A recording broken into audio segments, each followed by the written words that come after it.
En septiembre de 2008, me adentré por el sendero hacia el río MacLeod y volví siendo una persona completamente diferente. Trabajé como guardabosques durante casi 10 años. He visto todo lo que suele ocurrir en la naturaleza: osos hurgando en los contenedores de basura, turistas cometiendo errores absurdos, incendios forestales y búsquedas nocturnas de personas desaparecidas. Pero aquella noche, en el Bosque Nacional de Cisco, quedó claro que existe un límite más allá del cual las reglas habituales no se aplican. Me puse en contacto con mis superiores, informé de mi ubicación y decidí bajar por el camino de tierra hasta el campamento destruido. Unas horas más tarde, redacté un informe en el que figuraba la expresión «ataque de un animal salvaje». La formulación era conveniente, pero incorrecta. Tras la rehabilitación, no volví al trabajo. Ya no tenía argumentos para convencerme de que todo estaba bajo control. Una semana antes de aquella llamada nocturna, reinaba la calma en el bosque. El final del verano y el comienzo del otoño en el norte de California siempre se asemejan a un largo y tranquilo suspiro. Durante el día, el polvo de los camiones madereros se cierne sobre la carretera y por la tarde desciende aire fresco desde Shasta, donde incluso en septiembre, en los bordes de los campos de lava, yace en algunos lugares nieve granulada. Las rondas matutinas se realizaban según lo previsto. Subía hasta los límites del bosque, comprobaba las carreteras cortadas, inspeccionaba las zonas de hogueras y, a veces, me encontraba con pescadores. En aquella época no hubo grandes incendios, lo que me dio tiempo para ocuparme de los puntos de mi larga lista de tareas, entre los que se incluían las señales, las zanjas de drenaje, el marcado de los senderos y los puntos de recogida de basura. La radio permanecía en silencio más a menudo de lo habitual. Pensaba que esa temporada transcurriría sin sorpresas. Por la noche, mientras estaba de guardia, llegó un mensaje sobre gritos en la zona de MacLeod y rastros de destrozos en uno de los aparcamientos no oficiales de la carretera antigua. El aviso procedía de un turista que había bajado hasta allí, se había detenido en la estación de comunicaciones y había transmitido lo esencial. Las tiendas de campaña estaban destrozadas, los árboles rotos, no por el viento, y se oían voces y gritos extraños. Además, se mencionaba un olor característico en el aire, parecido al de un sótano húmedo. Según el informe, al parecer se trataba de un oso que había llegado hasta la comida. Había asustado a la gente, había destrozado el camping y luego se había marchado.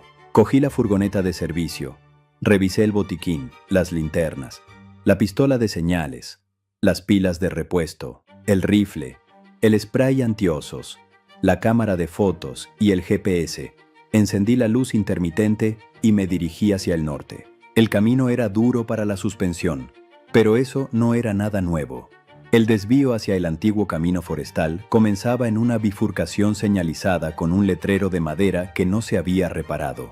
Más adelante había barro, raíces que cruzaban el camino y pequeños charcos. Llegué a mi destino a altas horas de la noche. Los faros iluminaron una mesa descolorida, unas estacas clavadas en el suelo y dos viejos fogones.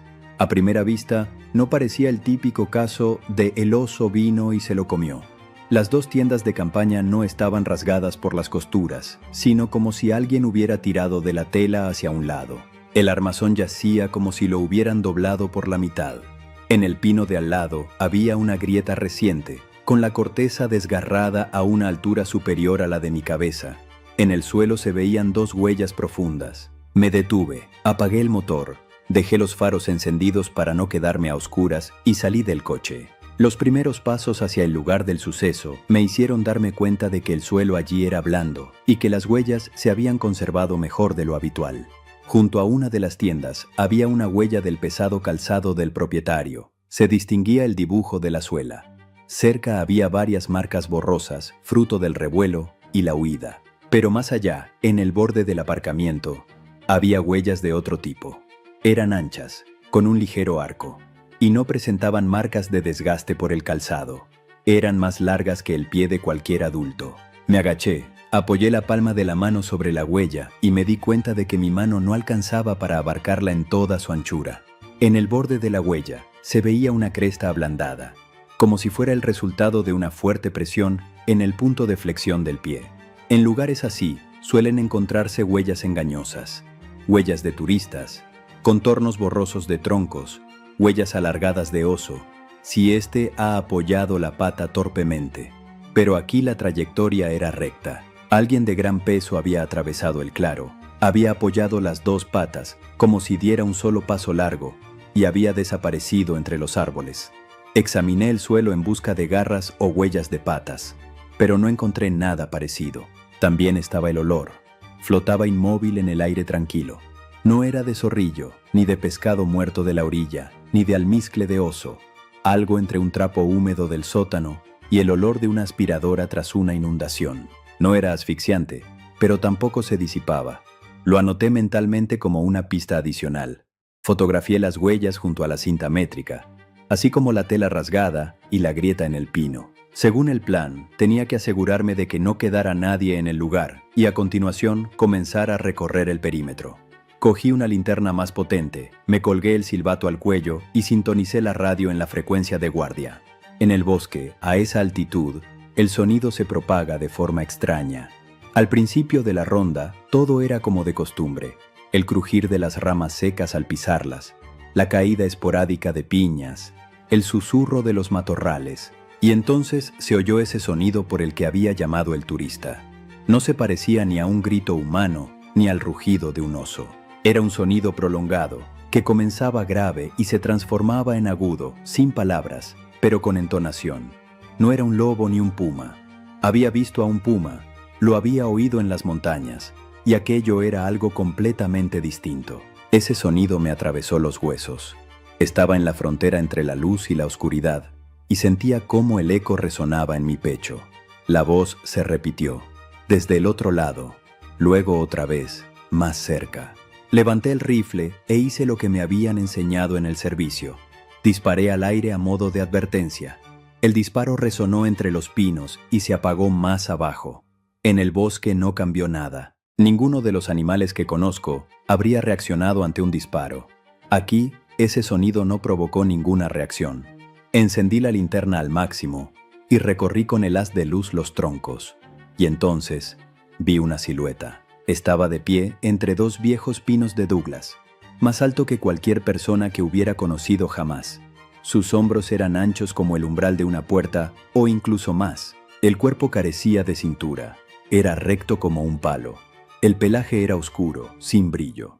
Las extremidades eran largas, por debajo de la línea de las caderas, con manos que no se parecían a unas patas. No pude distinguirle bien el rostro, solo el contorno de la cabeza sin el casco de pelo. Lo más llamativo de aquella silueta era su tamaño. No se escondía tras el tronco del árbol ni evitaba el contacto. Se dirigía directamente hacia mí. Sus brazos colgaban holgadamente a los lados, pero con cada paso sentía una masa imposible de ocultar. Disparé un segundo tiro de advertencia al suelo, junto a mí, para que el polvo se levantara en una llamarada. La figura no cambió su rumbo. En un momento dado me di cuenta de algo muy sencillo. Si me quedaba quieto, chocaríamos. Giré ligeramente la linterna hacia un lado para no deslumbrarme con el reflejo. En ese instante, la criatura aceleró el paso. No trazaba círculos cortos ni realizaba maniobras engañosas. Simplemente aceleró el paso. Intenté retroceder desde el terreno abierto hacia el arcén, pero no llegué a tiempo. El golpe me alcanzó por la izquierda, como si me hubiera atropellado el maletero de una camioneta que se hubiera caído bajo las ruedas. Me levantó del suelo y me lanzó contra la grava. Me dejó sin aliento y me perforó las costillas. Intentaba respirar, con jadeos cortos y dolorosos. La linterna salió disparada a un lado. El rifle había acabado en la hierba, debajo de la mesa. Por un instante vi sobre mí una masa oscura. Los cañones que la formaban temblaban como palos. Ese movimiento provocó una ráfaga de viento que levantó una nube de polvo. El miedo era puro e inmediato, sin vacilaciones. Alargué la mano hacia el cohete que colgaba del dispositivo de descarga. Lo desmonté, lo apunté hacia arriba y lo lancé. La mancha roja se elevó hacia el cielo por encima de las copas de los cedros, iluminando el claro. Por un instante, todo el bosque adquirió un color extraño. La criatura dio medio paso atrás, como si le resultara desagradable. Se volvió hacia el resplandor, ladeó la cabeza y tensó los hombros. No fue más allá. Se giró hacia la ladera oscura y se alejó, arrasando con todo a su paso. No rápido, pero sí de tal forma que los árboles respondían con un crujido sordo. Yo estaba tumbado en el suelo y me di cuenta de que no podría levantarme de inmediato. Me dolía el lado izquierdo del pecho con cada respiración. Me zumbaba la cabeza. Hice lo que enseñan que hay que hacer tras un traumatismo. Intenté estabilizar la respiración, escuchar mi nombre y recordar dónde estaba el botiquín. La camioneta no estaba lejos. Llegué hasta ella de rodillas, me impulsé y me subí a la cabina. Encendí las luces de cruce y las de emergencia y transmití por radio una breve información sobre el ataque, sus coordenadas y mi estado. Después, recliné el asiento. Me presioné el pecho con una mano para no perder el conocimiento al respirar y me limité a esperar. Tenía tiempo de sobra para pensar, pero no sabía en qué pensar. Intentaba contar los segundos por el parpadeo de las luces de emergencia para no perder la cuenta. Mis compañeros llegaron rápido, aunque rápido aquí es, de todos modos, toda una eternidad. Llamaron a una ambulancia, pero tuvimos que esperar mucho tiempo. Así que me subieron a otra furgoneta de servicio y me llevaron. Con cada bache me crujían las costillas. En el coche olía a gasolina derramada y a botiquín viejo. En el hospital me diagnosticaron varias fracturas de costillas en el lado izquierdo, un hematoma en el hombro, abrasiones y una conmoción cerebral. El médico dijo que las lesiones parecían haber sido causadas por un objeto pesado y contundente. Sus palabras sonaban secas y tranquilas. Asentí, porque no había otras palabras. Al día siguiente me dieron el alta bajo observación. Volví a casa y me di cuenta de que, a partir de entonces, dormiría de otra manera. Cualquier ruido sordo procedente de la calle me hacía abrir los ojos. La investigación se llevó a cabo de forma meramente formal. Un equipo se desplazó al lugar, midieron los daños en el árbol, encontraron mis casquillos y fotografiaron las huellas. Las huellas de los pies descalzos aún se conservaban. Las recubrieron con yeso. Un molde ocupó entonces todo un estante de mi casa, en el sentido de que no se trataba ni de un oso, ni de una persona que me hubiera gastado una broma. En el molde no había garras, ni suela, ni tacones estrechos. Tenía un arco ancho y protuberancias estriadas. Oficialmente, seguían escribiendo animal salvaje en lugar de desconocido. Yo no discutía. Me pedían que fuera cauteloso con mis palabras, porque todo lo que se salía de lo habitual se convertía en rumores, y los rumores entorpecían el trabajo. Lo había entendido desde hacía muchos años, y había vivido según esa regla. Pero después de aquella noche, la regla dejó de protegerme. Una semana después, volví al lugar, ya no para realizar trabajo físico, sino más bien como observador. Alrededor del campamento reinaba el silencio. No había turistas. La lluvia había borrado los antiguos restos de las hogueras. Con el permiso de mis compañeros, me llevé la huella y la coloqué en una estantería de mi casa. El olor del campamento había desaparecido. Los árboles en el lugar de la grieta se habían oscurecido. No había nuevas huellas. En el bosque eso ocurre a menudo. Llegas después de lo sucedido y ves un lugar vacío, donde todo se ha reducido a la nada. Pero el cuerpo recuerda los detalles. Hacia dónde salió disparado el rifle, cómo crujió bajo el codo el pequeño cristal de la linterna, cuántos segundos ardió la bengala, cómo se movió el aire cuando la criatura sacudió los árboles. El perfil de comportamiento no se parece ni al de un oso, ni al de un humano bajo los efectos de las drogas, ni al de una manada de coyotes. Tras un disparo, el oso se aleja y trata de evitar la luz. El ser humano grita o se esconde, y los coyotes no arrancan los árboles. La criatura, que es más alta que cualquiera de mis compañeros, avanza tranquilamente hacia el sonido, no reacciona al disparo al aire, acelera y golpea con tanta fuerza que a una persona con chaleco antibalas se le rompen las costillas. Esto no encaja en el registro de incidencias y no pasa por el departamento. En el formulario de informe no hay ninguna casilla para ello. Tras mi despido, pasé unos días extraños. Salía por la noche a la terraza porque oía entre las ramas un ritmo lejano, como un golpeteo contra el tronco. Sabía que podía ser simplemente un árbol viejo, pero mi cuerpo reaccionaba igual que aquella noche. Dormía intranquilo, me levantaba varias veces y echaba un vistazo al patio. En el trabajo, todo siguió como hasta entonces durante un tiempo. Trazaba nuevos senderos, atornillaba tornillos de cabeza plana en los paneles y engrasaba las cerraduras de las verjas de caminos medio olvidados. Cada turno terminaba donde no se veía ni una sola pared vacía. Ese era mi nuevo criterio de seguridad. No quedarme en un lugar desde el que no pudiera ver al menos en dos direcciones. Empezaron a surgir rumores sobre un traslado. La dirección me propuso contacto un puesto administrativo en la base. Sopesé todos los pros y los contras. El trabajo administrativo suponía papeleo, llamadas telefónicas y coordinación. Tenía muchas cosas útiles, pero no era esa parte del trabajo por la que había venido al bosque todos estos años. En mi interior maduraba la idea de que, si me quedaba en activo, en algún momento tendría que volver a elegir, plantar cara o retirarme. No quería volver a recorrer ese camino conflictivo. La decisión llegó con facilidad, sin dramatismos. Recogí mis cosas, devolví el equipo y me llevé mis huellas conmigo. Hasta el último día no cambié la redacción del informe, pero, en mi interior, no lo decía. Un par de meses después de mi baja, volví a MacLeod como un ciudadano cualquiera, sin uniforme, sin autoridad, pero con la misma mirada hacia el bosque. En verano, allí todo es diferente. El ruido del agua, la gente en la orilla, de vez en cuando el olor a humo de la barbacoa, las conversaciones de los pescadores y los niños saltando desde las rocas a las cálidas pozas. En la antigua carretera forestal había crecido la hierba. El aparcamiento estaba cubierto de maleza y la mesa se había inclinado. Donde yo solía tumbarme sobre la grava, ahora había humedad por la niebla nocturna. Recorrí ese camino con la mente. Mi cuerpo reaccionó como si alguien hubiera accionado un interruptor a mi lado, activando el recuerdo. Luego, todo eso se desvaneció en cuanto salí al sol. Esa fue la última vez que fui allí solo. He pensado mucho en qué me llevó a marcharme, en lugar de limitarme a pedir un traslado. La respuesta es sencilla. La confianza en los procedimientos es la herramienta fundamental de nuestro trabajo. Cuando acudes a una llamada por un oso, conoces su comportamiento y tienes claros los pasos a seguir. Ruido, luz, distancia, retirada. Cuando acudes a atender a una persona, cuentas con la ley y los protocolos, las armas y las radios, además de compañeros que te respaldan. Cuando acudes a algo que no encaja en ninguna de estas categorías, pero que vive aquí y se mueve con la misma seguridad que aquella noche, no puedes confiar en lo que te hacía eficaz. A partir de ahí, la confianza en los procedimientos se desmorona. No quería adentrarme en el bosque por la noche sin esa confianza. Es peligroso para cualquier compañero que se encuentre cerca.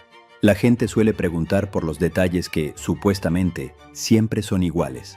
Yo respondo tal y como escribí en mi diario. Aquella noche ocurrió lo siguiente. El lugar del campamento estaba destrozado, pero no por el viento. Un movimiento de arrastre había rasgado las tiendas. El armazón estaba doblado y en el árbol, por encima de la altura de la cabeza de una persona, había aparecido una grieta reciente. En el suelo había dos grandes huellas de pies descalzos, más anchas y largas de lo habitual, con una marcada protuberancia de presión en el arco del pie. El olor a humedad se mezclaba con algo rancio. Una voz fuerte y prolongada que no seguía los patrones habituales. Tras 2 disparos de advertencia, el objeto no se alejó, sino que acortó la distancia. Un golpe en el cuerpo con la fuerza suficiente para romper las costillas a través de la ropa. La reacción a la bengala fue una huida y el revuelo entre los matorrales. No hubo más contacto. Todavía conservo una de las huellas. Pesa más de lo que parece cuando lo sacas de la estantería. En invierno, tras aquel suceso, volví a despertarme por la noche con unos golpes débiles contra el tronco de un pino vecino. Salí al patio trasero, iluminé con la linterna hacia el bosque y no vi nada. Quizá fuera una rama, quizá un mapache o quizá una ramita seca. Volví a casa y me di cuenta de que estaba reaccionando de forma exagerada ante cualquier ruido. Se puede vivir así, pero hay que ser consciente de cómo gestionas tus sensaciones. Reduje las rondas nocturnas, eliminé de casa las fuentes de inquietud innecesarias y dejé de tener el rifle junto a la puerta. Me sentí más tranquilo. Pero si me encuentro en el bosque después de que se ponga el sol, siempre sigo 2 hábitos. No quedarme parado en la zona ciega que forman los árboles y mantener la linterna ligeramente por debajo del nivel de los ojos para que los reflejos no me deslumbren. Podría hablar de Shasta y sus alrededores. Allí hay muchas cosas fáciles de explicar. Campos de lava, talas, bruscos desniveles, pueblos dedicados a la madera y ramales ferroviarios abandonados a los que nadie va. También hay multitud de historias que la gente comparte alrededor de las hogueras. No añado mi historia a esta recopilación. No busco nuevas huellas ni salgo por la noche a invocar. Sé que una vez, bajo la luz de mi propia linterna, vi algo que no encajaba en la lista de posibilidades habituales. Si vive allí y se dedica a sus asuntos durante el día, significa que tiene su propio plan. Yo tengo el mío, no buscar el encuentro. Según los documentos oficiales, aquella noche me atacó un animal salvaje. Según mi percepción, se trataba de una criatura de 9 pies, a la que muchos llaman Bigfoot. No le pongo nombre cuando pienso en aquella noche. A los nombres les gusta discutir entre sí. A los hechos no les gusta que se discuta sobre ellos. Los hechos son sencillos. Un campamento inusualmente destrozado, 2 grandes huellas de pies descalzos, una voz que te cala hasta los huesos, la falta de reacción ante los disparos, un golpe de una fuerza increíble, la reacción ante el cohete y la huida por el bosque con una masa visible. Eso basta. A veces la gente me pregunta si me arrepiento de haberme ido. No. Este trabajo exige seguridad en uno mismo, y yo ya no la tengo. El bosque se merece a personas que se adentren en él sin dudar de sus pasos. No quería ser de los que, en un momento crítico, se quedan paralizados en medio del camino e intentan recordar dónde está su lanzacohetes. Me he dejado el bosque para mí como un lugar al que todavía puedo acudir por la mañana, pasear por un sendero tranquilo, ver las huellas de los ciervos junto al agua, respirar el frío del arroyo helado y marcharme antes de que anochezca. Con eso me basta. Y otra cosa más. Sé que en algún lugar hay viejos moldes de huellas, cubiertos de yeso sobre las mismas mesas donde se secan las cuerdas mojadas tras las búsquedas de los turistas. Sé que en los informes para las bases abiertas, esos moldes no se indican como algo especial. Me basta con eso para comprender cómo funciona realmente la cosa. Allí, sobre el terreno, cada uno tiene su propio límite. La mía estaba a orillas del McCloud, entre pinos y oscuras rocas de lava. La crucé por un segundo y volví. Ese segundo bastó para dejar el servicio, sin ganas de discutir con nadie.